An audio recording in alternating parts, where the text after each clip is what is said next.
It is 6:30 and we'll now call this meeting to order. This meeting of the Seguin Independent School District has been duly called, and the notice of this meeting has been posted in accordance with Texas Open Meeting Act, Section 551.043 of the Texas Government Code. We'll move on with item 1B, pledges to the United States flag and Texas flag, followed by a moment of silence, and Denise will lead us in the pledge.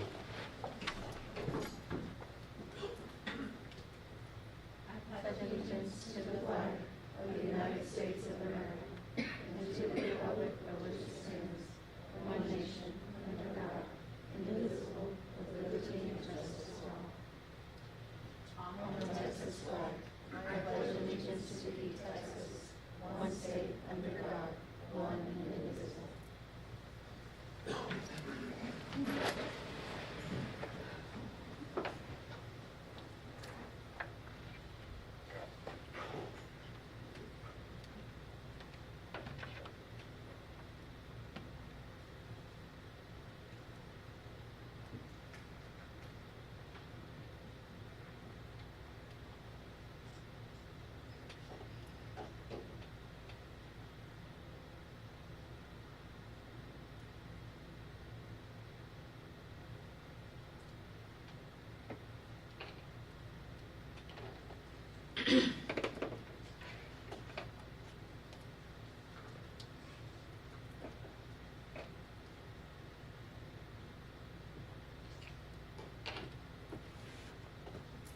Now we'll move to item 1C, superintendent announcements.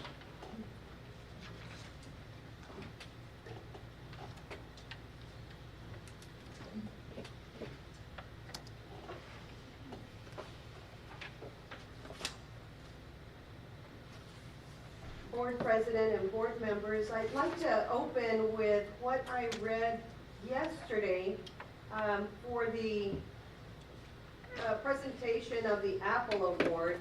The person could not be here tonight, and so we presented the Apple Award yesterday, surprised two individuals at the Athletic Booster Club meeting. And so this is what I read to them yesterday. This evening, I would like to recognize two extraordinary individuals who have dedicated their lives to improving our community while leaving their mark on the Seguin High School sports community. For 3 decades, Kathy and Donnie have served as the heart and soul of the Seguin Sports Booster Club, leading as co-presidents since 1994. Their dedication and tireless efforts were recognized at their induction into the Seguin Sports Booster Club Hall of Honor in 2003. But their commitment did not stop there. They were named Matadors of the Year in 2016, a testament to their unwavering support for our student athletes. Kathy's contributions extend beyond the Booster Club. As an educator, she has inspired countless students. Her passion for education was recognized by several awards, including the 1993 SISD Teacher of the Year, 1994 Region 13 Teacher of the Year, and 2002 Citizen of the Year. She also received the 2005 Education Service Award and the 2014 Texas Lutheran University Outstanding Teaching Award.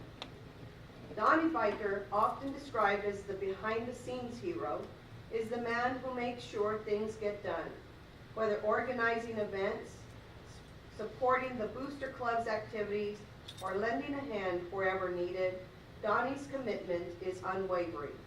Most recently, he and Kathy donated the iconic Mighty the Squirrel that now proudly greets Matador fans at Matador Stadium, a symbol of their love for our community. Beyond their public achievements, Kathy and Donnie are the proud parents of 2 sons, 2 daughters-in-law, 4 granddaughters, and 1 grandson. Their family values and community spirit are evident in their lives. Kathy and Donnie, with your dedication, service, and passion for Seguin, you are truly deserving of this recognition. It is with great pride that we present you with the Superintendent Apple Award. Thank you for everything you have done and will continue to do for our community. It was certainly a surprise to them as we barged in on their Booster Club meeting, and they had some family that were able to attend, and so it was really a great event all around. And now to the announcements. Good evening, Matador Nation. We are 9 days into the 24-25 school year, and so far, so good. The new year began smoothly without any major hiccups. I am confident that this will continue in the coming weeks and months thanks to our teachers, students, parents, and staff working together. We welcome back our school staff on August 9th with Convocation 2024. Our campuses brought a ton of energy into the Seguin Coliseum that day with some help from our fine arts programs, cheer and dance, and ROTC. Our child nutrition staff did an excellent job with lunch, and Riesemeister Middle School was awarded the coveted Spirit Stick. This year's convocation served as a great reminder that Matador pride runs deep in our schools and support departments. Our hashtag for this year is #MatadorMindset. Please use it as you post the great things that are happening in our school community. New milestones have been reached in our bond construction projects. On August 12th, our Riesemeister Middle School staff hosted a ribbon cutting ceremony to celebrate the conclusion of their campus remodel project. I know that Mrs. Guzman, our AJB principal, is super excited to have this project wrapped up. Her staff, students, and school community are to be commended for their patience and grace through the construction. The great news is that the campus is beautiful and is poised to serve our current and future Riesemeister students for decades to come. On the same day, the ribbon was cut to officially open a new wing of classrooms at Fall Early Childhood Center. This new wing was ready for our youngest Matadors, whose first day of school was August 19th. I am proud to announce that this past Friday, we hosted the ceremonial groundbreaking for the new McQueenie Elementary School. Located on FM 725, the new school will feature larger classrooms, collaborative spaces for each grade level, and several secure outdoor learning areas. We look forward to hosting a ribbon cutting at McQueenie in the fall of 2026. These projects are made possible thanks to the foresight of our Seguin ISD voters who supported bond elections in 2019 and 2022. We thank you. Tomorrow, be sure to attend Meet the Mats and support our fall season athletic teams. This Matador tradition will take place at 7 p.m. in Goldie Harris Gym and promises to be an exciting evening as we introduce our student athletes to the community. Speaking of athletics, it's that time of year when we have volleyball, cross country, and Matador football seasons underway. Friday Night Lights return to Matador Stadium this Friday as we host Alamo Heights in our season opener. Kickoff is at 7 p.m. On your way into the stadium, be sure to take a selfie with Mighty, the latest addition to the Seguin Main Street Squirrel Trail program. This Thursday, trustees are hosting a meet and greet, and parents, students, and stakeholders from across the district are invited to meet, converse, and get to know some of our school board members. The Come and Go event will take place at the Seguin Public Library from 5:30 to 7. Again, all are invited to talk openly, share opinions, and ask questions at the event. A big congratulations to Grace Miller, who is running unopposed for her District 3 seat, and to Lisa Burns, who is also running unopposed for the District 6 seat. I look forward to you beginning your terms as a Seguin ISD trustee following Election Day on November the 5th. I want to mention a little bit about the campus support meetings led by principals that are taking place this year as we focus on campus needs and goals. District and campus staff are working together to meet regularly to address academic needs and goals of each campus. There is an intentional and dedicated system in place whereby goals and data are reviewed. Student work is looked at. Selected classroom visits take place, followed by a debrief of the walks and action steps to be taken before the next meeting. I had the privilege of attending 3 campus support meetings today, and I was blown away, simply blown away, by the synergy that is created through this process. We are building capacity in leaders and providing on-the-job training as well. We are anticipating another great year in Seguin ISD, and remember, it's a great day to be a Matador. Thank you, Dr. Mayhew. I will move to item number 1D, which is board members' reports. And we'll start with Grace. Okay, there's so many really awesome things. A lot of them Dr. Hill has already mentioned, but I will again. I was blown away by the beautiful new facilities at Fall and AJB ribbon cutting. It was so fun to tour around in all those places and see the wonderful things that have been done. And of course, my own district, McQueenie groundbreaking. I go out there, and I know Liz knows I see it quite often because I just live around the corner from it. So I go over there and I watch all the trucks go by and dig out and everything. And then convocation was extremely fun. But I think my most, the activities I loved the most in the whole month was when I went to Ball and to McQueenie early in the morning on their first days of school. And I got to welcome Dr. Hill and McQueenie, the kiddos getting out of their car to kindergarten, some of them for the first day, wide-eyed, excited, kind of a bit scared. And it was a little bit different at Ball. These are babies, you know, and they're walking out of the car, and for the most part, they welcomed me to pick them up or take them in or whatever, and the mamas were crying. I said, just wait till they go to college. But anyway, I love doing both of those things. It was really fun to meet all the parents and the kiddos. I also loved going to convocation and the ribbon cuttings and the groundbreaking. We have done some amazing things with bonds in the last few years. Like, we have really built some facilities that the kids can be proud to walk into every day, and that just facilitates such a better learning environment. One of the fun things I got to attend was the alumni show for theater.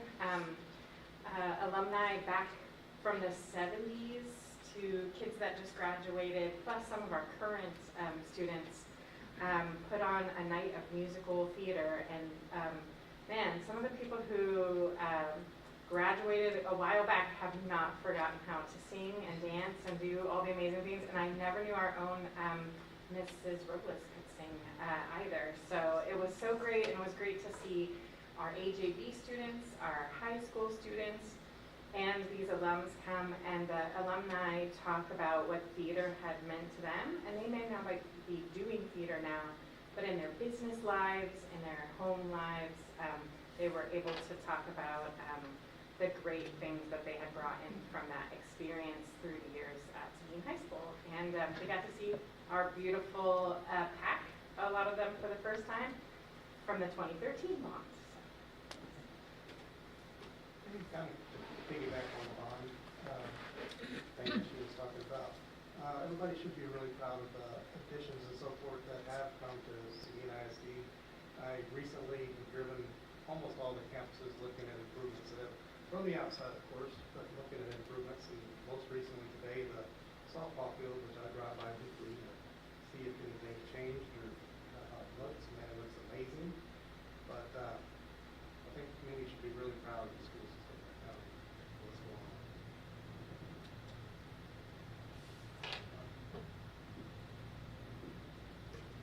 I too have driven by all our facilities, and I find it to be better than when I first started.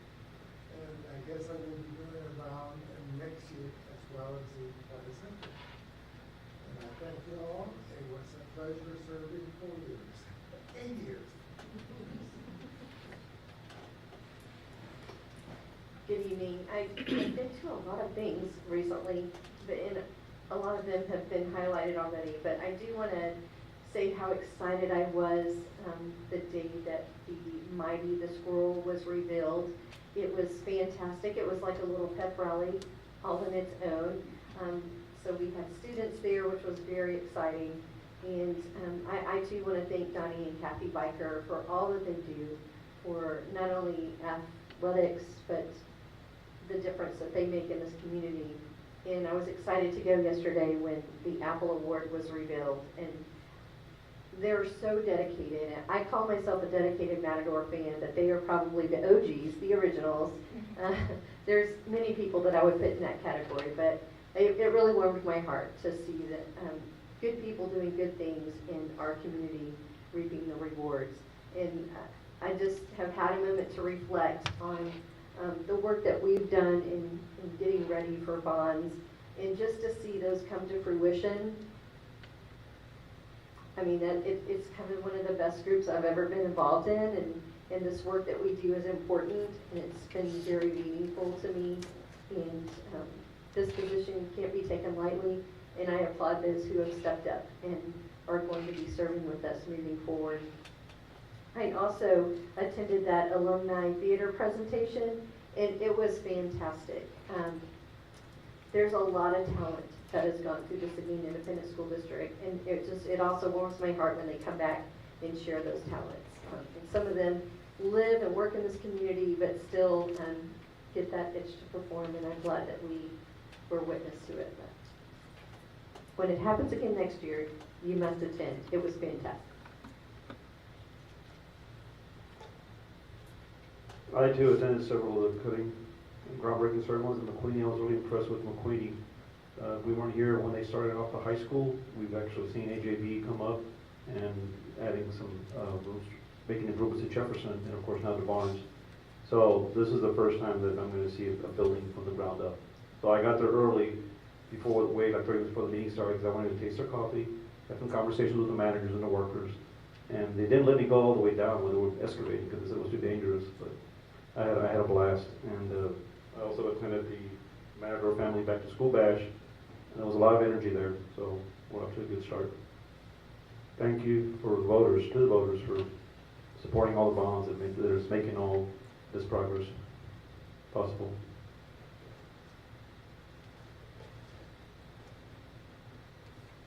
So item number 2, audience with the board. There is no one that signed up, so we'll move on to item 3, reports and information items. The first item is 3A, introduction of newly appointed administrators, and Danica Moria will present.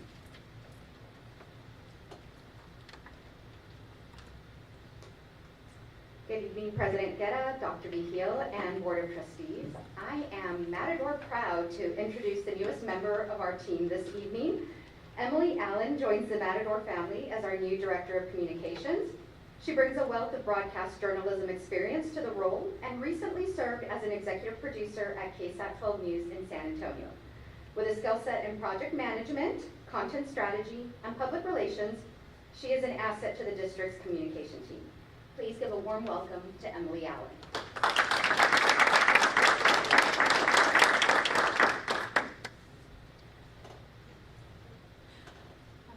Good evening, Mr. Guetta, Dr. Vigil, and trustees. As much as I am skilled in communication, speaking about myself is my least favorite thing, so I'll keep this brief. But I did want to say, as I approach 3 weeks with the district, it has been busy. I'm so excited to be here. It's great to finally get to say I'm a Matador after 26 years of coming to Seguin and having familiarity in the community and so many friends that I now call family. So I'm very glad to have this opportunity, and I hope I can continue to work with all of you and make you proud. So thank you.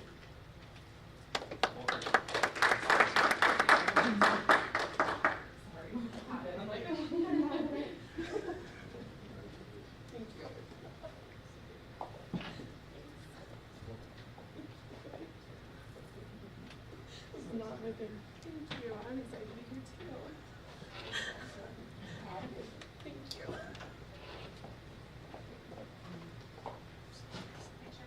It really is not my favorite thing.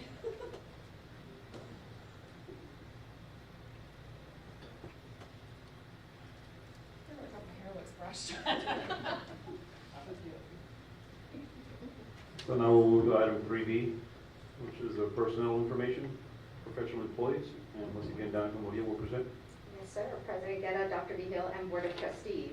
This is the personnel information for our professional employees. In your board packet, you have a list of our new hires as well as a list of our resignations. I am available to answer any questions you may have about those lists.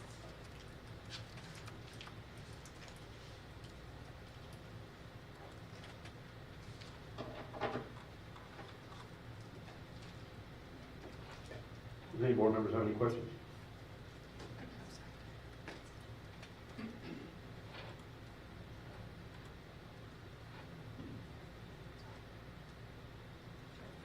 Any questions?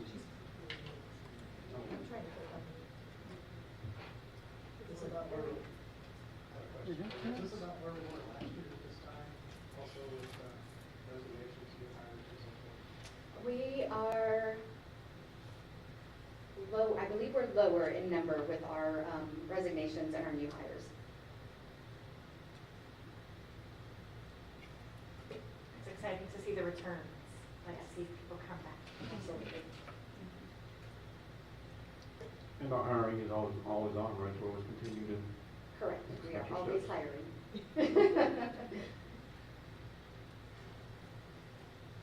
Any further questions from the board? Thank you, Donna. Thank you.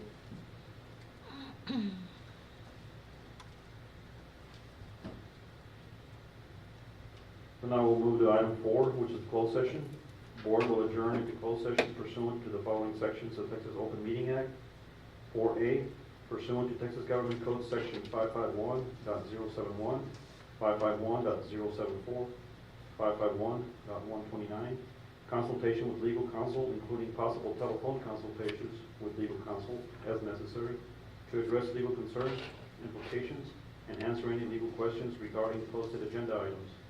4B, pursuant to Texas Government Code Section 551.074, discuss personnel matters, including appointment, employment, evaluation, reassignment, duties, discipline, or dismissal of employee or employees. So it is 6:53, and we'll now go into closed session.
We're all reconvene to open meeting. Item number 5, the board will take appropriate action on items if necessary as discussed in closed session. 5A, possible action of professional personnel, including appointment, employment, evaluation, assignment, duties, discipline, or dismissal of a public employee or employees, and there was no action taken.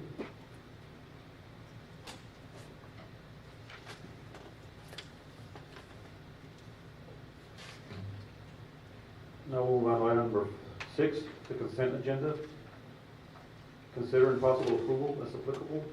Policy BE local states that the consent agenda shall include items of a routine and/or recurring nature grouped together under one action item. All such items shall be acted upon by one vote without separate discussion unless a board member requests that an item be withdrawn for individual consideration. The remaining items shall be adopted under a single motion and vote as applicable. 6A, approval of board minutes of regular meeting, July 23rd, 2024, public meeting, August 14th, 2024, and special meeting, August 14th, 2024. 6B, approval of tax collection reports for July 2024. 6C, approval of donations received July 2024. 6D, approval of district-wide vehicle maintenance parts and services. Request for proposal number 24-01. 6E, approval of district-wide HVAC systems, maintenance, equipment, parts and services, RFP 2403. 6F, approval of district-wide facilities maintenance, electrical equipment, parts and services, RFP 2404. 6G, approval of district-wide special education services, RFP 24-05. 6H, extracurricular activities listing for 2024-2025. 6I, county extension agents and adjunct staff members. 6J, information regarding purchases through the buy board purchasing cooperative for a total cost of $323,169. 6K, information regarding purchase through the DIR purchasing cooperative for a total cost of $462,170. 6L, information regarding purchases through the Sourcewell purchasing cooperative for a total of $141,334. 6M, acknowledged Public Information Act request, July 2024. Does any board member request to pull a separate item?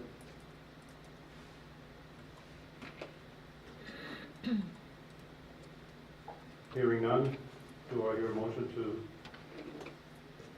I approve? move that items 6A through M of the consent agenda items be approved.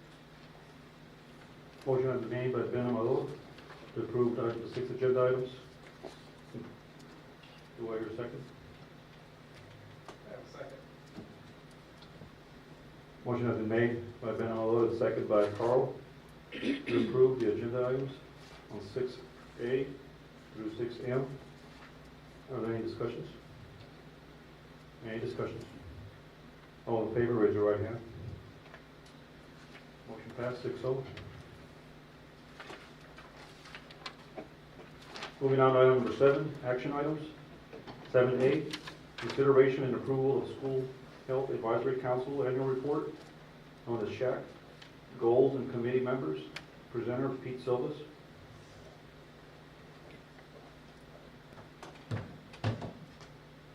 Good evening, Board President Guerra, Superintendent Vigil, board members. It's great to be with you guys tonight. Thanks again for the opportunity. So I'm here tonight again to talk about School Health Advisory Council. You are due for a report every year, and so tonight I bring you 2 action items, and then we also wanted to share an information item with you as well. So the action items for consideration tonight include hearing of the SHAC annual report. So I'll start there and we'll walk through the annual report, and then we'll move into the potential appointment of new SHAC members. So we'll start with, thank you.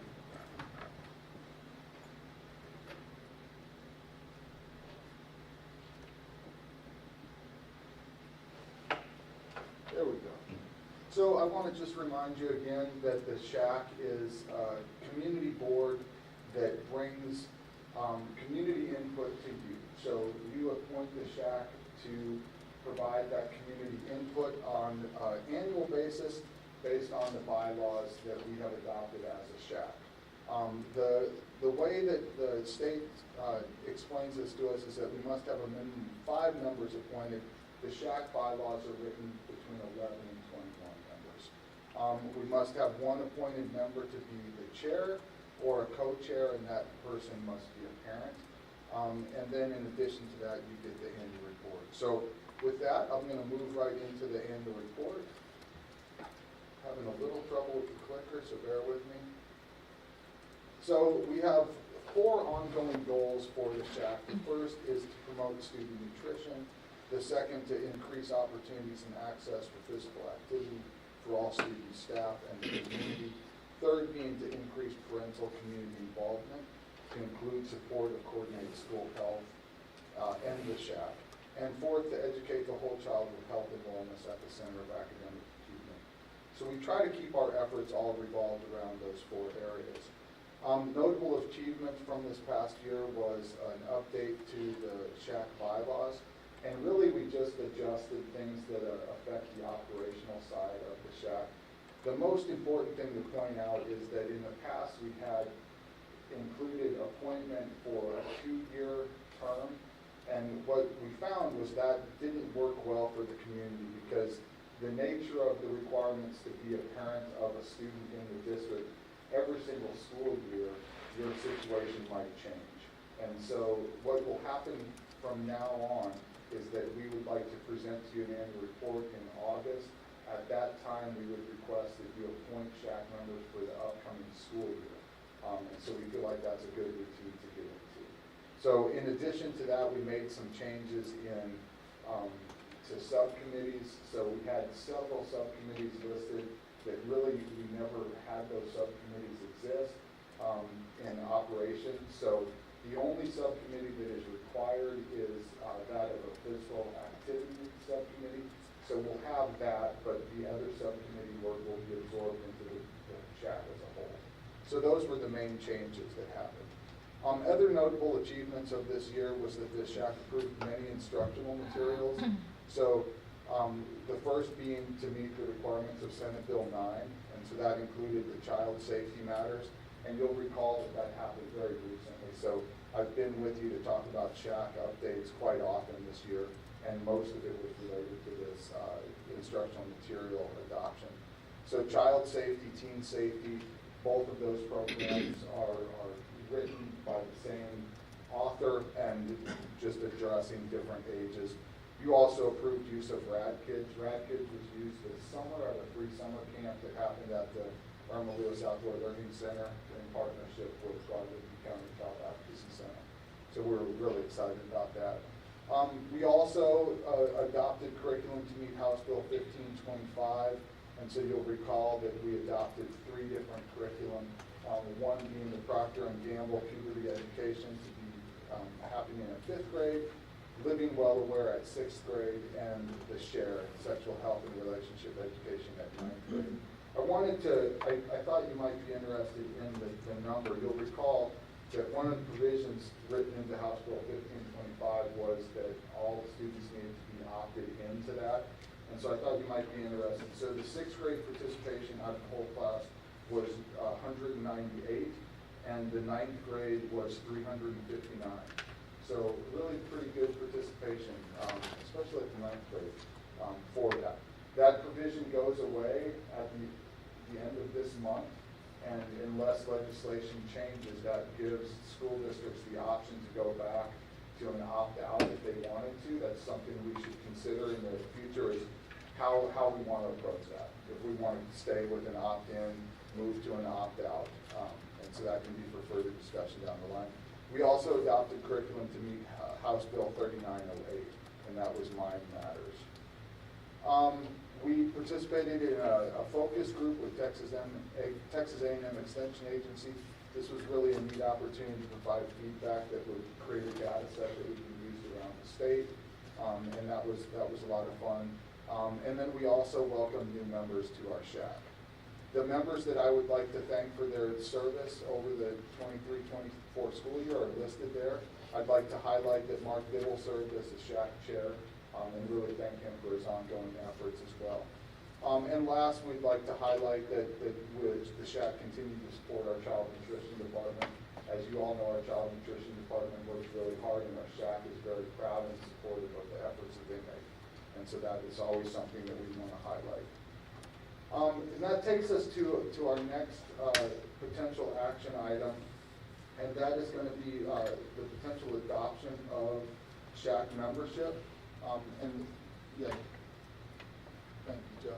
So you have an exhibit here that has 20 names, and what's important to note, I wanted to give you guys a little asterisk to show names that would be new members this year, so that have not served us in the past, and so you can see those names listed there. And then the representation is really important, because you'll recall that at least half of our shack members need to be parents.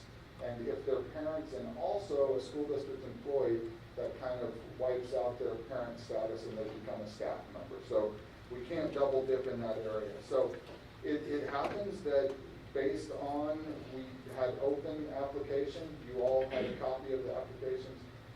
You could appoint all of these members and still be within our 21 names from the shack bylaws. So you have the opportunity there to approve adoption of all of these members if you would like to.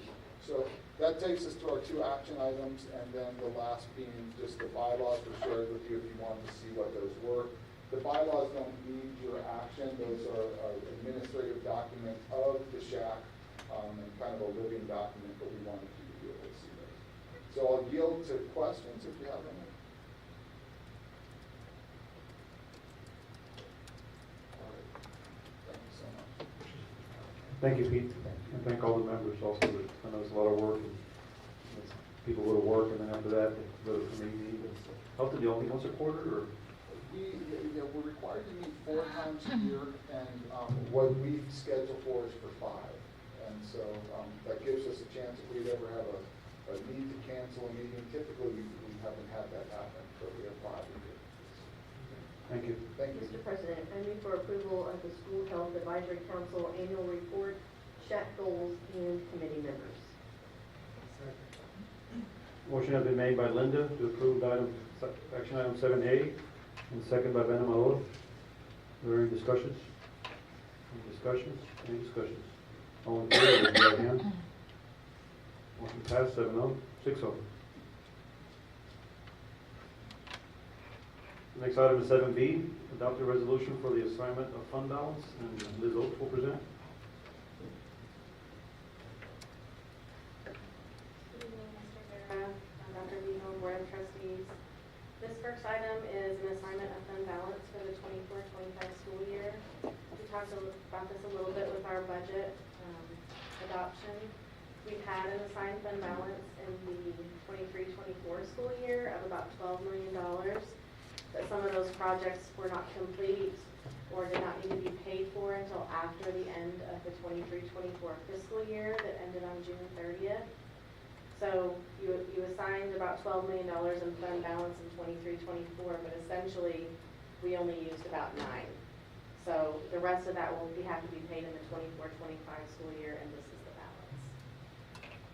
And I can answer any questions that you have. I have a question. Yes, sir. On the, I guess it's the second page, Yes, sir. where it subtotals 2.9 million. Yes, sir. Those items, that list of items, is that something that the money will be committed to that, or has Yes, it sir. been committed? Yes, sir. It will only be allowed to be used for those specific things. Okay, is there any way we can, God forbid, but we have a need for some money and we don't have it, can we go to this? It would take action from the board. And we would be committed to, for instance, the baseball softball field project. That's a project that was already started in a prior year, so we would be committed to we would have to pay for that. Same with the QZAB, the bond payment. There could be some movement in some of these other items, such as the teacher incentive allotment, program development, and national board. Those are not things that we specifically have a purchase order approved for. So we may not end up spending that money on those specific things. My concern was in the event we get tight and I would hate to cut teachers. Yes, sir. We can dip into this. Yeah, we can look at some of these things again. Yes, but this, by y'all assigning these amounts, that basically safeguards this money that it has to be used for those things to make sure that they do get paid. I just had a question on the welding project. Is this going to complete the welding It is project? complete, yes. It just became complete after June 30th. So we got the final pay app and it's just retainage after June 30th, but I am working through some things with them, so we have not paid that yet. Okay, thank you.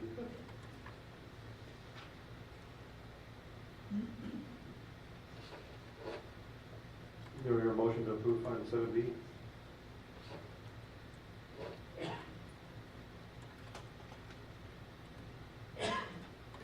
Mr. President, I move for approval and to adopt a resolution for the assignment of fund balance. I'll second that. Motion has been made to approve item 7B by Linda Duncan and second by Carl Jenkins. Are there any questions? Any questions? Any questions? Discussions? All in favor, raise your right hand. Motion passed, 6-0. Item 7C, approval of agreement for purchase of attendance credits, netting Chapter 48 funding. Yes, sir. Y'all have probably seen this in prior years. This is basically TEA, or the Texas Education Agency, saying, hey, we don't know if you're going to try to adopt copper pennies or not. We talked a little bit about this to not get too much in the weeds, but we're looking at golden pennies with a Vader, and those pennies are not subject to recapture, which is where we have to pay the state back money. So they're the state saying, hey, in case you try to go out for an election and you might adopt copper pennies, you might have to pay us some money back. It's just a formality. We're not doing that, but we do have to have y'all sign this, and I do have to file it with TEA. Thanks for simplifying that. I was, you really thought I simplified it a couple of times. Questions? That's fine too. Board members have any questions? Do we hear a motion to approve item 7C? Mr. President, I move to approve item 7C, approval of agreement of purchase of attendance credit. Motion has been made by Carl to approve 7C and second by Linda.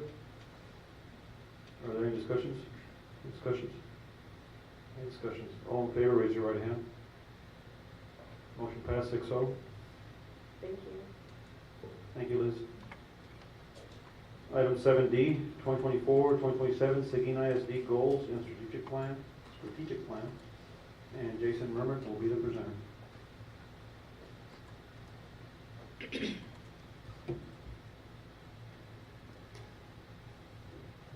Good evening, Mr. Garrett, Dr. B. Hill, Board of Trustees. Thank you all for having me this evening. So I just want to provide just kind of a little context before we get into the presentation. So this evening I'll be presenting about the Strategic Plan 2027 goals for your feedback, and we envision a workshop coming up in the coming months kind of to look at the actions and the performance objectives that could help support these goals. And during that workshop, we want to ensure that the findings and the directions that were done for the 2022 strategic plan are still driving the work forward and still honored through that process. So with this updated plan, we know it's essential to honor the dedication and hard work that went into Plan 2025. And so again, these goals are going to be an updated version based on on several factors. So we know the educational landscape's been changing. You know, it's, our strategies need to try to get to that as well. So the state, you know, TEA has introduced new accountability measures and cut scores that require us to become more focused and refined in our strategies. So we have to reassess and update our goals to match those new findings. So we see this as an opportunity to refine our current practices, and including streamlining surveys, which can help reduce the overall workload as well. By doing so, we can create a more efficient system, which will allow us to focus even more on direct student support and teaching practices through our campus tiering process, which I will discuss later in the presentation. So the campus tiering process is going to allow us to no longer wait for TEA to finally release those grades. What we've done is, with that campus tiering process, we've developed a system to ensure that the support that's needed at our campuses is being gotten by our campus administrators to help our students drive that work forward, and so they can become successful. We feel like this positive shift will help us better align our resources to what truly matters, and that's enhancing student outcomes. So these updated Strategic Plan 2027 goals are to acknowledge the new accountability standards that we are facing while streamlining our processes, allowing us to operate more effectively. We believe this approach preserves the integrity of the prior work that's been done, and it also allows us to adjust to meet future challenges. Through our updated campus tiering, we will continue to build on our success and hope to pave the way forward for years to come. So again, these goals will be presented for feedback, so we'll go see if this chat's working. All right, so these committee members here, these are the committee members who work with the Systems of Great Schools who helped draft these goals. So this is in conjunction with, also work with Duncan Klusman, who y'all know. And so on that committee that has drafted these goals, we have our Chief Academic Officer, Monica Lyons, Jason Martin, myself, Director of School Leadership, Cynthia Borden, Director of Federal Programs, and Christy Miranda, the Assistant Director of Federal Programs. For those who don't know who Duncan is, can you explain? Yes, Duncan Klusman is a consultant that we use with Systems of Great Schools. I'm going to forget who he's with. Diversa, yes. And so he helps assist us with making sure that we have a plan in place. He provides guidance through his expertise on making sure that the goals are aligned and they're moving the district in the right path. And he was involved in the whole process. When Yes. we were together. Yeah, so he's been here through the first rendition of the 2025 plan. Yeah, he was an instrumental part of that as well. Thank you for the clarification. Yes, ma'am. Yes, ma'am. All right, so goal one. Again, goals 1 through 3 are the House Bill goals that are dictated by TEA. So House Bill 3, the goal 1 for us for 2027 looks increasing the percentage of third grade students who score meets grade level or above on the STAR, the State of Texas Assessment of Academic Readiness, from a 36 to 55% by August 2027. And we will have performance objectives that will help get us along the way. So our performance objectives look at year to year, kind of moving those. So we'll do that. Even though it reads third grade for the goal, our performance objectives are going to look at everything for reading for third grade through 8th grade that take the STAR, and then also our English 1 and English 2. And then we'll also look at measures year to year. So even though this is a 3-year goal, our performance objectives are going to look at by 2025 where do we need to be to make sure we're on track. And then we also, even though it's not included here, but what will support us getting to this goal is K through 2 as well. So we'll be tracking and performance objectives for our K through 2 students to support that. For goal 2, again, a House Bill 3 goal for TEA to increase the percentage of third grade students who meet STAR mathematics from 20% to 52% by August 2027. And again, these, just a reminder, all these scores are the update based on the STAR redesign and the updated cut scores. And so very much similar to goal 1, we're going to be looking at performance objectives to measure our year-to-year progress of not only third grade, but everything 3 through 8 star, and then Algebra 1 as well. And then we'll also be looking at K through 2, which will eventually become our third graders, and looking at their year-to-year growth through iStation. Goal 3, this is our, again, a House Bill 3 goal. This is CCMR. So we're looking to increase the percentage of graduates who meet college career readiness from 59% to 80% by August 2027. And CCMR has a lot of aspects to it, but we are going to be tracking a few things year to year for those performance objectives. Starting with TSI testing. TSI is the state of Texas, the readiness of how high schoolers are ready to get into college. So if they pass that test, that means they're pretty college ready to go in there. So we're trying to increase both reading and math performance for those TSI. We're also looking at IBC. That was at Convocation, that was one of the things that we said, that we were very proud of our industry-based certifications. We had over 250 last year, but we want to continue growing that. So that's one thing we'll be tracking for the CCMR, and then also increasing the students who take dual credit. So those are things that we'll be tracking to try to hit this goal of by 2027.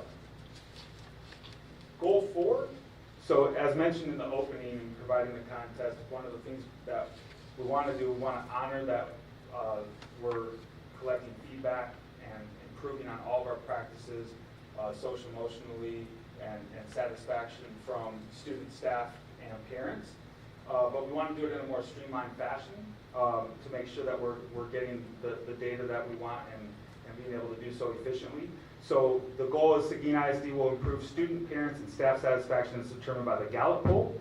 So the Gallup poll is the system we'll be using this year for collecting data. So the fall will kind of be our baseline, that we'll be getting our baseline data, kind of where we are now. And then our goal will be to improve upon that for the spring, and then we'll be able to get more refined numbers for performance objectives after we have that baseline data from the first time that we give that out.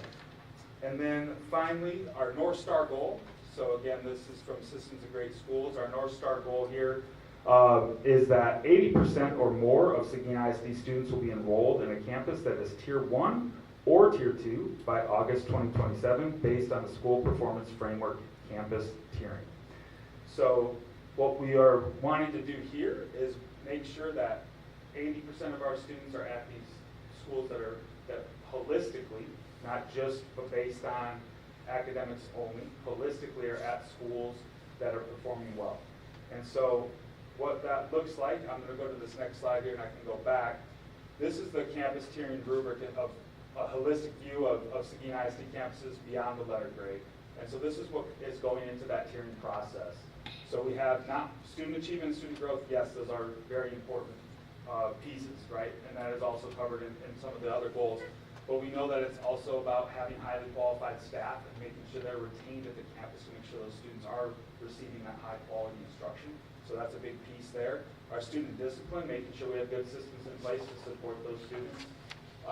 And so we can keep them in the classroom learning more often. And then also attendance. We know how important attendance is. We need kids here and proving that if kids are here every day, they're going to excel more. So all of that is then taken into account to grade them as a Tier 1, 2, or 3 campus. So that gives us that more holistic view to try to get to that North Star goal of 80% by 2027. Any questions on the goals, the tiering process? Trustee Duncan, I just wanted to address Duncan Klusman, and he continues to be technical support for us. As a matter of fact, I spoke to him on the phone today. He's traveling back from Michigan. And so he continues to guide us and work with us and come to the district. And we're in the final year of the System of Great Schools project, a grant that provided us this technical support from Diversa. And so in working with him, of course, all districts have recognized that who are involved with System of Great Schools, that there's a need to adjust the numbers, especially for goals 1, 2, and 3, because they're no longer relevant to what they were when we initially set those goals. So all what we're doing is updating those numbers so that we're still reaching for growth in the areas of third grade reading, third grade math, and CCMR, but making the adjustments accordingly to what the state has set as the new standard. As far as the goals for goal number 4 was collapsed. There's nothing that's being taken away from the previous goal. Instead, it's a streamline that we want to, and we talked to Duncan about this also. We talked to him about the possibility of streamlining the type of survey that was distributed to staff, students, and parents, so that it's all coming from the Gallup. It's one and the same versus we do different parent surveys at different times of the year previously. It has been a challenge to get a strong number of recipients of those surveys, and so these are the same or similar questions that will be asked of all of the groups. And so all of the things that were action items before will remain important items for us to look at. And of course, the last goal, as Dr. Mummert mentioned, is the North Star goal that is aligned with the system of grade schools. Anybody who participates in system of grade schools has a North Star goal. And it sounds like I'm throwing Duncan under the bus. I'm not, but he is the one who has us working with other school districts in system of grade schools. I understand that Seguin once was one of the options for other school districts to come and look at to see what was happening in Seguin. Just like we go to Lubbock schools or to next school district that we're invited to is Aldine, to go take a look at what they're doing. And so some of the school districts in the Lone Star Government, not Lone Star Government, sorry, system of grade schools, wrong program, have moved toward this tiering of campuses versus an 80% of the students will be on A or B campuses. So this eliminates a single letter that, of course, this year we're still waiting on, and versus an all-encompassing tiering system that takes a look at different things. We believe that we have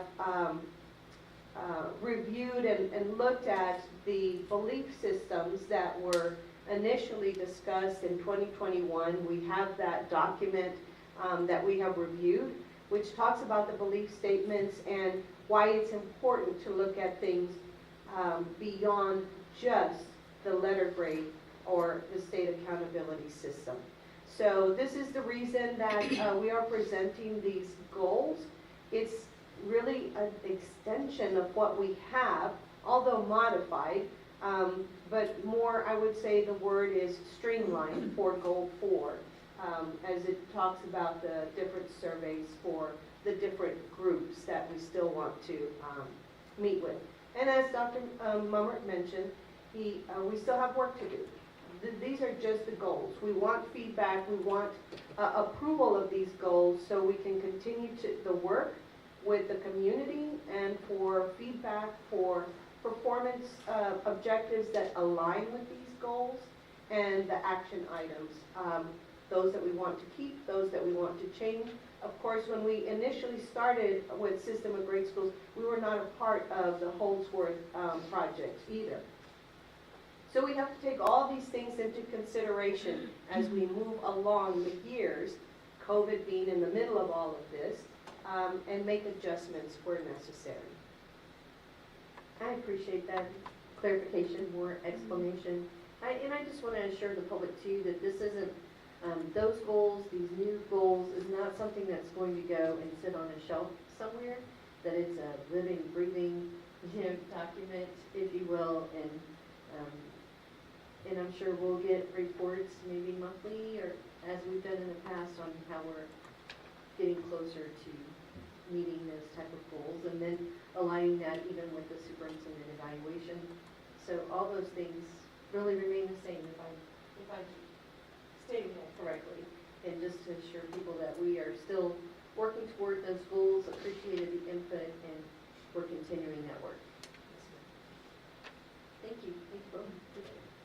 So what we were told by the consultant as we were adopting these goals last time was that the OHI was the industry standard for staff finding out about, I'll tell you exactly, the staff satisfaction. So that the OHI was just absolutely the gold standard for that. And that some of these other surveys that we were asked to adopt were the gold standard for those things. So has the gold standard changed? Or, and also, when was the last time we got the results of the surveys that had already been put in place? Because I can't remember getting the results this last time. I looked back and I could find November of 2023. I don't remember if Sean sent that out. I thought that he did. I can certainly go back and review. As far as the gold standard, I guess it depends on who you ask. Certainly OHI is considered a gold standard. I'm familiar with OHI. But I'm also familiar with using OHI differently than it was used in this school district.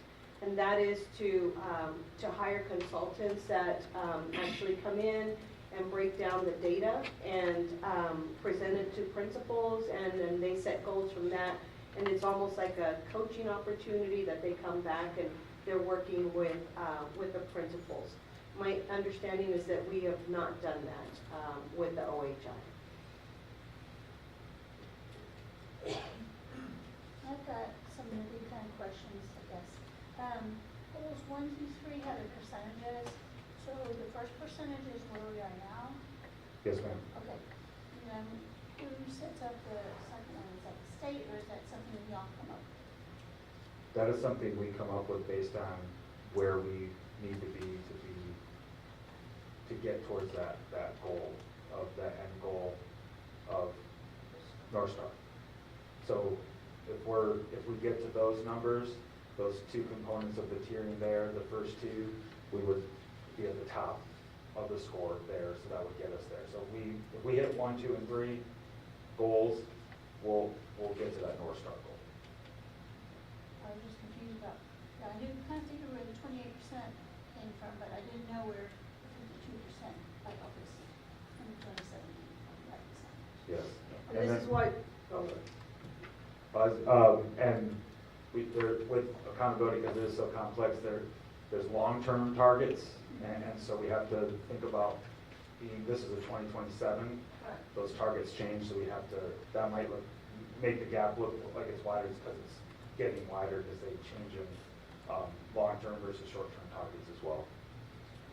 it's like it's why we would like to move forward with setting a workshop for accountability and measurements and presenting numbers, as Trustee Crittenden just asked. Because it's important to know where we are, even though the court system and the lawsuit is where it is. But we have numbers to present. And it's also important for teachers and principals to understand, what does that mean in layman's terms? Like for me as a teacher, does that mean 2 students? Does it mean 3 students? Does it mean, and what if we reach that goal? What does that mean? Does that mean we're a B-rated campus, an A-rated campus according to the state? There's a lot of work to do to break down that data. So it's a very good question, and we're not finished yet. We've got a lot of teaching and breaking down the data to do.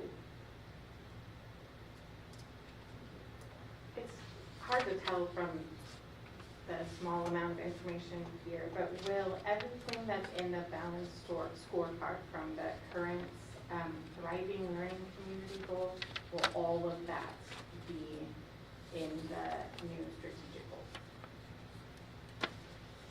The balanced scorecard, so the components of that will be part of the Gallup streamlining process. So like you're talking about the feeling safe and that.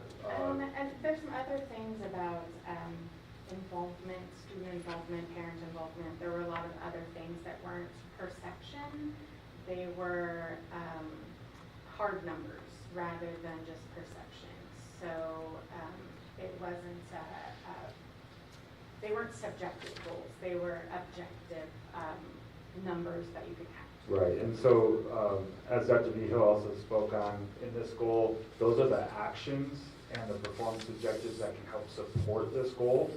And those are the things that we're still going to be, we have to have the goal set first, and then we're going to go back and then collect feedback on what is important, what needs to stay, and what needs to be added to support the achievement of that goal.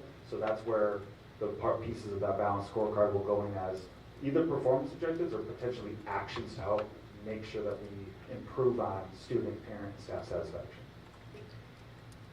Specifically to your question on the balanced scorecard, will those criteria still remain a part of the balanced scorecard? Some of them will, and some of them, although they weren't subjective, they weren't defined well enough for members of the staff to capture the data. It really was a question of what did they mean by this, or what did they mean by a student participating in an activity, and so I think with these future meetings that we plan to have, we'll invite people back from the committee. We'll have additional meetings or additional guests that we will invite, and I think that there's some clarity that is needed. I'm looking out at Pete, and Pete was part of some of those criteria on the balanced scorecard, and we've had the meetings, and I think the meetings kind of revolved around, well, I wonder what they meant by this. Did they mean the number of incoming students? We've been trying to put definitions to some of it. So again, while they should be hard numbers that we can obtain, it's a little challenging without the definition and knowing the background of what was meant to be collected on that balanced scorecard. But the premise is the same. We want a balanced system where we are measuring not just academics, but all sorts of things for the well-rounded student, from exceptional students to exceptional citizens remains our vision. And so we honor the work and the feedback and agree that it needs to be a balanced scorecard type of measurement. So I know that didn't really answer the question completely, but that's the best I can do with that scorecard. Will we be voting on those performance objectives? Or do I need to vote on this and then just trust that someone's going to make the performance objectives that align with what I feel is important? We can certainly put it back, we can bring it back once we add the performance objectives and actions. Certainly we can do that and do it in stages. Yeah, I'm just not comfortable with the small amount of information at this time. Oh, we're still going to be running the plan for 2025? It doesn't expire until 2025. I assume that we're going to be running it in parallel. So, Yeah, so many that's, items. yeah, and because of the new accountability that's come out, and that's part of the rationale for the new goals, is to, because of that change, we have to adjust based on that so we can meet those new numbers that have come out. And that makes sense. I mean, I'm glad that the committee took that proactive approach towards that. So thank the committee for all the hard work that you guys have been doing on that. And this goes to 2027? Yes. So it would replace our thing now. So we're starting now. It would replace what we had before. Correct. So the little posters that are out, like all that stuff like that would no longer be that would end. So that was my next question. How are you gonna roll it out to the staff and get things all up on the wall like you have before and everybody focused on it if it's approved tonight? Yeah, that's a good question. So, again, the first three goals are nothing new, we're just adjusting the numbers. And then we're folding in a few of the other goals into 4, which is goal 4, and then the North Star goals, then the North Star goals. So again, that's not, the only thing that's different on that, again, remember, is we're not doing A, B, C, D anymore because we don't have enough we're going to see that. So we have taken it upon ourselves to make sure that we prioritize the support that campuses need by tiering them. So that's the only other difference there. And all of our principals, they know their tier and that they communicate that out with their staff as well. So those will be easy pieces. I think it's just goal 4 that it looks a little different again, so we can streamline. We're just streamlining so we have less different surveys all going out randomly to different people. We have one survey that goes out just to make things more efficient to collect the feedback. But yes, so that will be the main change that will have to be communicated out. And so we have to articulate that to the community that we're folding in these things here, but we're not really doing a whole lot of changing. We're doing a little bit of updating to make sure the numbers are meeting the new systems that TA's put into place, new accountabilities, new cut scores to meet those needs. And then with the proactive approach again that we're taking by tiering our campuses, because we're not going to wait for TA to someday give us a grade that we don't know when it's going to happen. We need to get out in front of it and provide the support now to make sure that we can reach these goals. And so I feel like the campuses, the administrations, they know about this. It's going to be easy to communicate with the staff. I think is how we roll it out to the community to make sure that they understand that these are the subtle changes that have been made, but for the most part we're updating, and then we're trying to streamline our processes to be more efficient and provide support where it's needed to make sure these goals are met by 27. In the rollout to the community, will they be privy to the information of which tier each school is in? I don't think we need to hide it, but I don't think that'll be I think that's something that we have discussed already, that we'll put out there. Yes.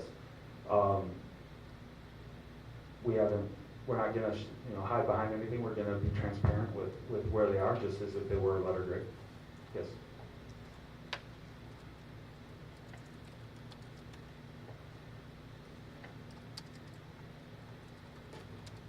Any board members have more questions?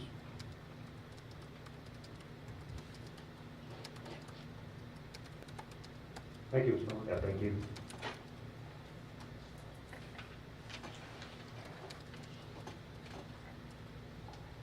Do I hear a motion, 7D? I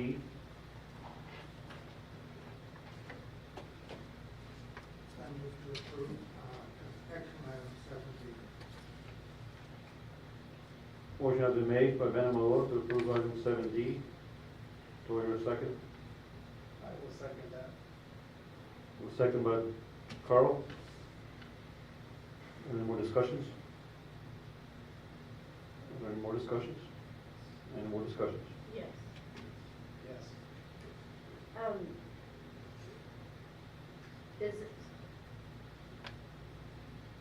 I'm trying to figure out how to form my question.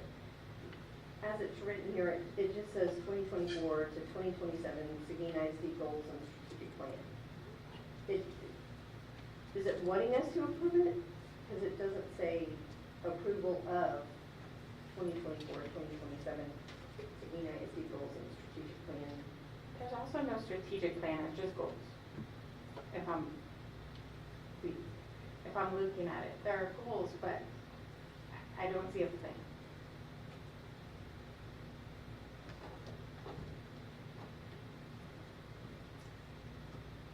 You're correct.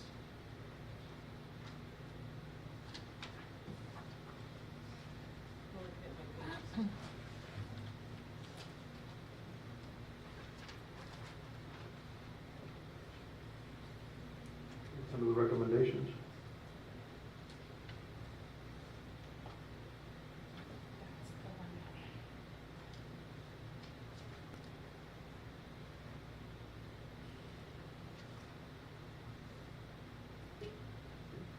and you are correct, trustee Crittenden, it does say, goals and strategic plan. It is our recommendation that the Board of Trustees approve the Seguin ISD goals for 2024 to 2027.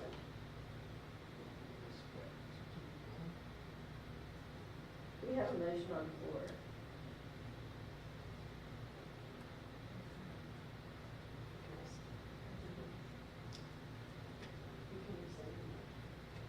I move to rescind the motion, Mr. President. Okay. Motion is made to rescind the motion by Carl. We still have the first motion? From Ben? Change it. Motion has been rescinded also. First motion by Ben?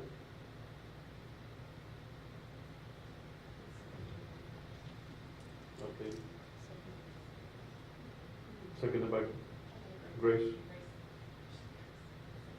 But Ben rescinded the first motion. Seconded by Grace, so we're back to square one. We haven't voted on anything.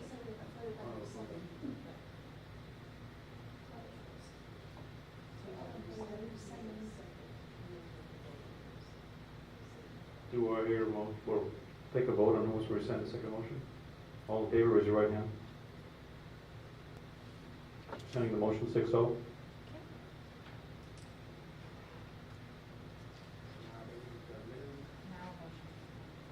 Now motion to amend the action item to vote on the, Mr. President, I move to amend the action item to strike strategic plan and mark for approval Seguin ISD goals. Second. motion has been made by Carl Jenkins to approve the 2024-2027 Seguin ISD goals, and second by Linda Duncan. Amending the goals. And then we'll vote on it. Any more discussions? Any more discussions? All in favor, raise your right hand.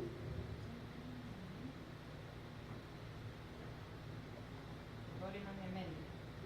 Now we need to vote on it. Motion. We already voted. We just Voting voted. bill number 6-0. Voting on the amendment.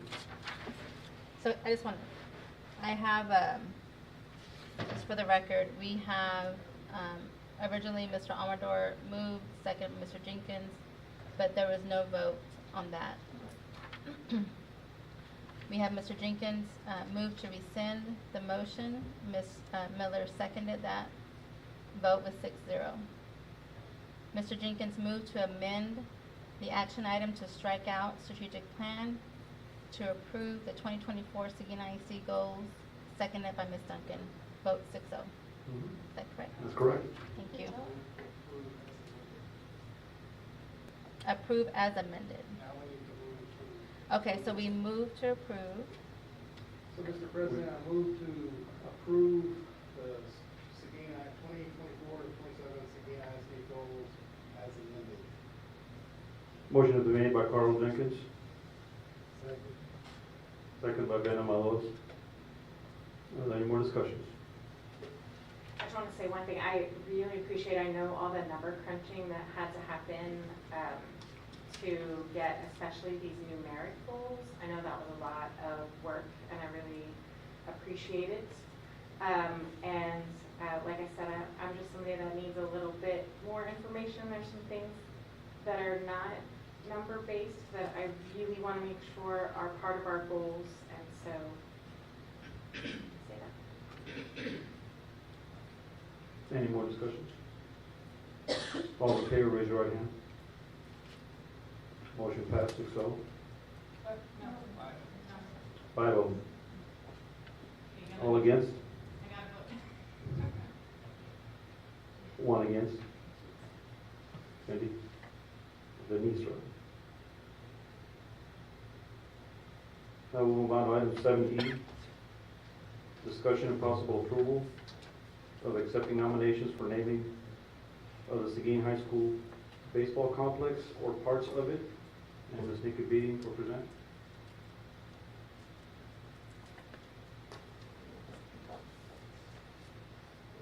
Good evening, Superintendent Vega, Board President, and Board of Trustees.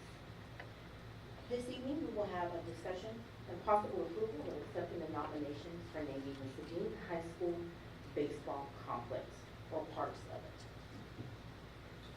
Previously, the baseball complex was not a district facility, so board policy CW Local outlines the timeline and criteria for stakeholders to submit written nominations. If the measure is approved, staff will inform the public of the time frame and criteria for written nomination for possible trustee consideration at the September 24th, 2024 regular school board meeting.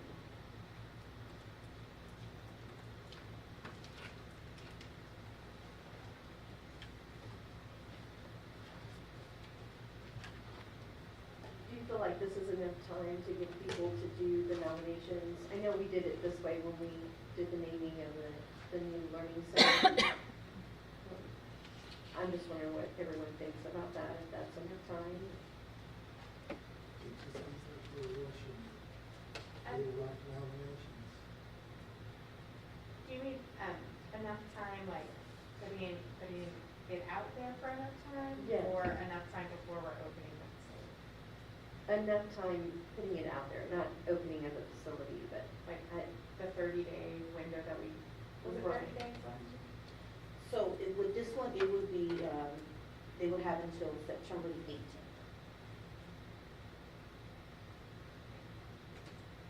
okay.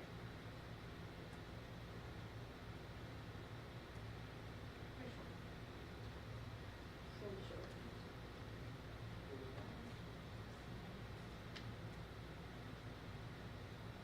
When are we set to officially open the facility? January.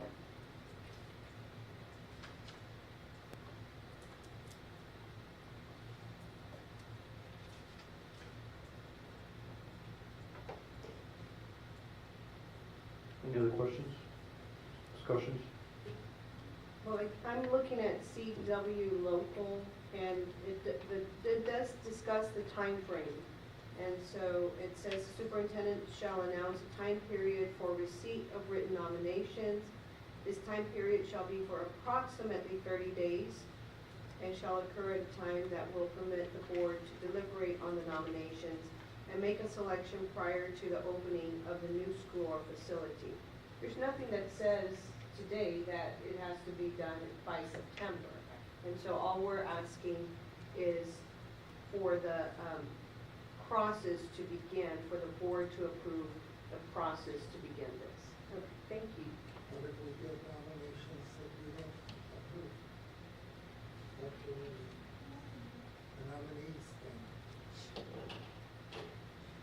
It's up to the board. It's a board decision.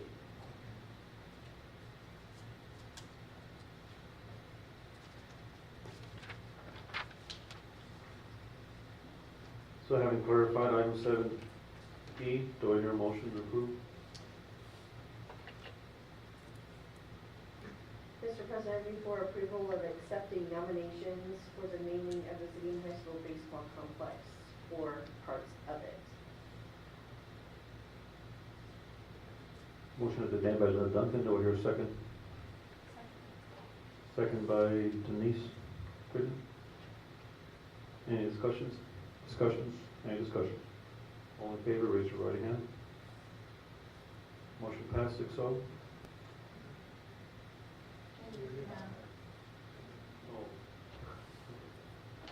Five oh, all against? One, then no vote against?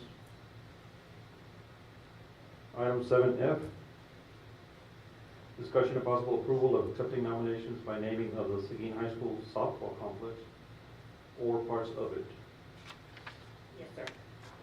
And with this the same, the Board of Trustees will accept nominations to name the sports facility for board policy CW Local from August the 28th to September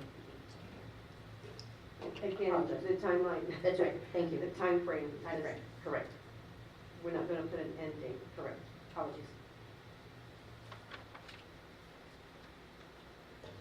Do I hear a motion to approve item 7B, 7F? I move that we approve accepting nominations for the naming of the Seguin High School softball complex or parts of it. Second. Motion has been made by Denise and second by Linda. Duncan. Item 7F. Any discussions? Any discussions?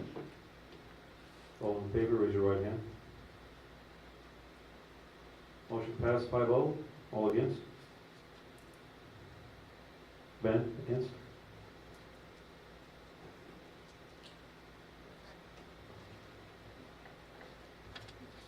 Item 7G.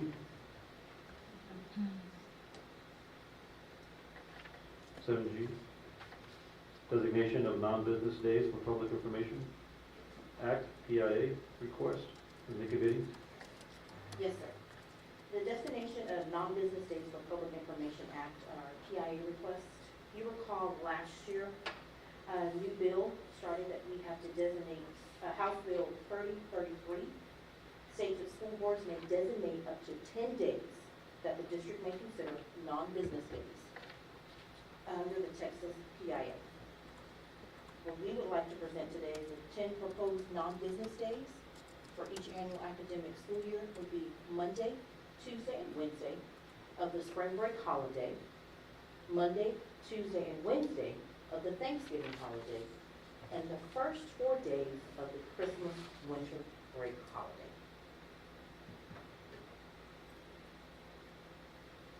Mr. President, I move for approval for the designation of non-business days for Public Information Act PIA request.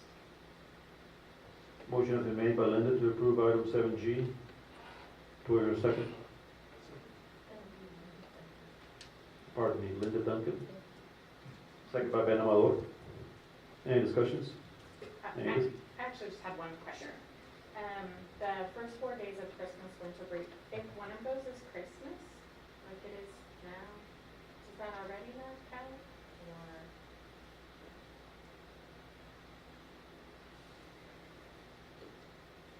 It would be the winter break holiday. I will double check, but I believe whatever it falls under, we designate as the winter break holiday, but I will double check. okay, because I feel like this year, am I wrong? Like Business would be different from holiday though. Non-business would be different yes, from but I holiday. think, but we already don't have to count the holiday. Correct. That's what I'm Correct. saying. It would be an extension. But if one of the first 4 days of winter break It's the 25th. is the 25th, Correct.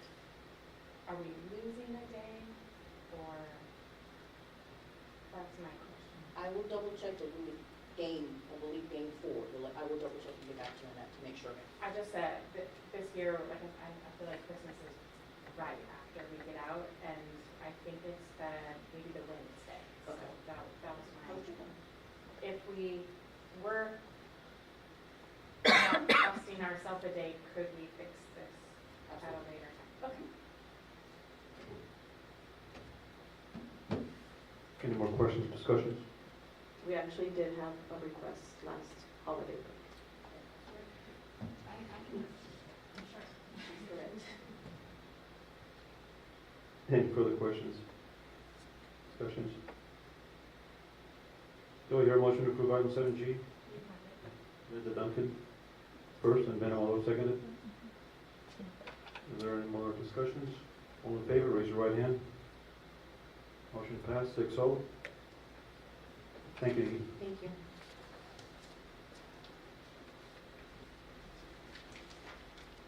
Now we'll move on to item number 7H, discussion and possible action.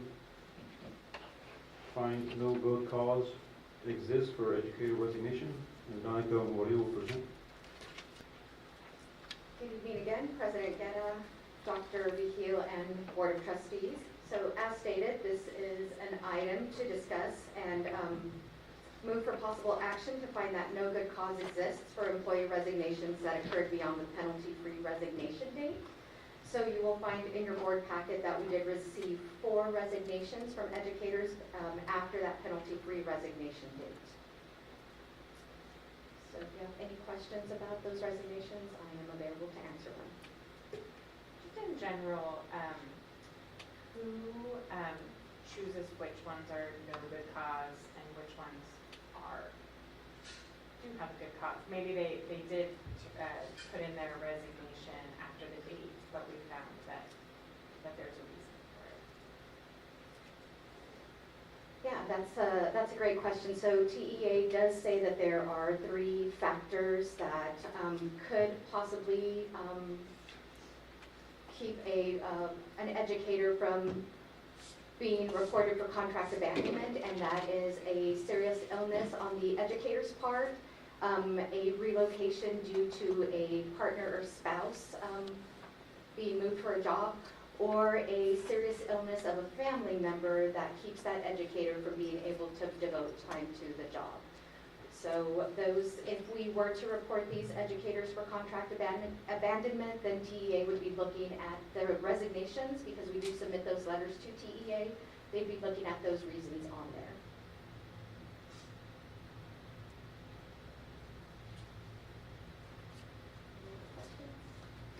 As educators, I know their contract will not, can't even talk right now. Their contract requirements and what it means to abandon, correct? Correct. We do call them in and have that conversation with them, and sometimes they reach out asking what are the consequences of me resigning past this penalty-free resignation date, and we do have that discussion with them. Let me make it very clear. Yes, sir.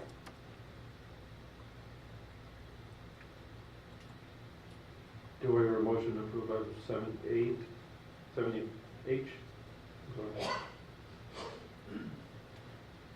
Mr. President, I move for approval to find no good cause exists for educator resignation. Motion has been made by Elizabeth Duncan and second by Ben Amador to approve item 7H. Are there any discussions? Any discussions? All in favor, raise your right hand. Motion passed 6-0. Thank you, Ben.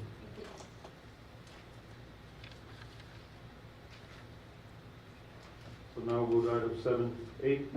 The board has any comments or requests? I just want to make a comment earlier when I said, are you going to let me vote?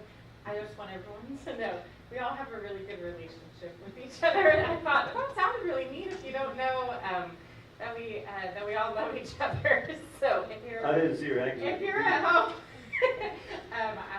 that we all have a good relationship. So don't think that But after the there was meeting, anything yeah. angry. And don't forget your vote counts. It does. Everybody's vote counts.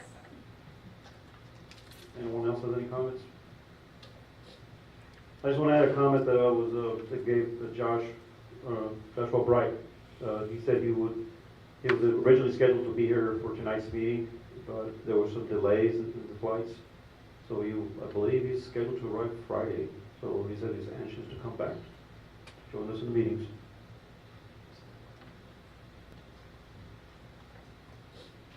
So now we'll move on to 7-9 to adjourn the meeting. Do I hear a motion? Motion has been made by Ben Amador, second by Carl Jenkins. Any discussions? Any discussions? All in favor, raise your right hand. Motion passed 6-0. Meeting adjourned. It is 9:04.